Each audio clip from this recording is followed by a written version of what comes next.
महामूर्खपणाचा जिता जागता कळस पहा मित्रांनो. आता त्या माणसाच्या बायकोने तिच्या लेकराला 9 महिने स्वतःच्या पोटात वाढवलं असणार आणि त्याचा असा उपयोग केला जातोय. अरे लाजा कशा नाही वाटत रे ऐकायला ना तुम्हाला. बेंचोत जिथं रस्सीने काम होऊ शकतं त्या गोण्यांना बांधण्याचं किंवा काय तिथं स्वतःच्या मुलाच्या जीवावर उठतावे तुम्ही.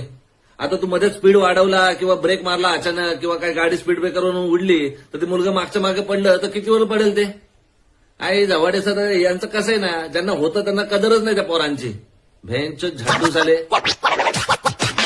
माझं वागणं असं आहे की एकतर ते पटेल किंवा ते पटणार नाही, एकतर ते रुचेल किंवा ते रुचणार नाही. जे काही असेल, जे काही तुमचं म्हणणं असेल, कागद घ्यायचा त्यावर लिहायचं. महामूर्खपणाचा जिता जागता कळस हा पहा मित्रांनो.